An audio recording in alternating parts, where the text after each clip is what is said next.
కృష్ణుడు ఒకేసారి ముగ్గురికి గుణపాఠం నేర్పాడు అన్న విషయం తెలుసా? ఒకసారి స్వామి నాకన్నా వేగంగా వెళ్ళగలిగే ప్రాణి ఉందా అని గరుడ అడుగుతుంది. సుదర్శన చక్రం నాకన్నా శక్తివంతమైన ఆయుధం ఉందా అని అడుగుతుంది. ఇది విని సత్యభామ త్రేతాయుగంలో సీతాదేవి నాకన్నా అందంగా ఉంటుందా స్వామి అని గర్వంగా అడుగుతుంది. వీళ్ళ ముగ్గురికి ఒకేసారి గుణపాఠం చెప్పాలి అని కృష్ణుడు హిమాలయాల్లో తపస్సు చేస్తున్న హనుమంతుడిని తీసుకొనిరా అని గరుడకి చెప్తాడు. నీకోసం సీతారాములు వేచి ఉన్నారు ద్వారకలో అని చెప్పి చెప్తాడు గరుడకి.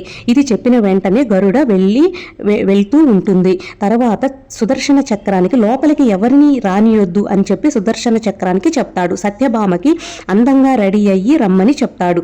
ఇలా అందరికీ ముగ్గురికి 3 పనులు చెప్పగా గరుడ వేగంగా వెళ్ళి చెప్పిన వెంటనే గరుడ కన్నా వేగంగా శ్రీరాముడి వద్దకు వెళ్ళాలి అని హనుమంతుడు అతి వేగంగా వచ్చి శ్రీరాముడిని చేరుకుంటాడు. కృష్ణుడు అడుగుతాడు, ద్వారం దగ్గర నిన్ను ఎవరు ఆపలేదా హనుమ అని అడుగుతాడు. ఆపారు స్వామి, ఒక చక్రం నన్ను ఆపింది, కానీ నేను ఆ చక్రాన్ని నీ వద్దకు చేరుకోవడానికి ఆలస్యం అవుతుంది అని చెప్పి చక్రాన్ని మింగేశాను అని చెప్తాడు హనుమంతుడు. కృష్ణుడు పక్కనే ఉన్న సత్యభామను చూసి, స్వామి నా తల్లి సీతాదేవి లేదే, వేరెవరో చెలికత్తి ఉందే అని అడుగుతాడు. ఈ విధంగా హనుమంతుడు ద్వారా ముగ్గురికి గుణపాఠం చెప్తాడు కృష్ణుడు.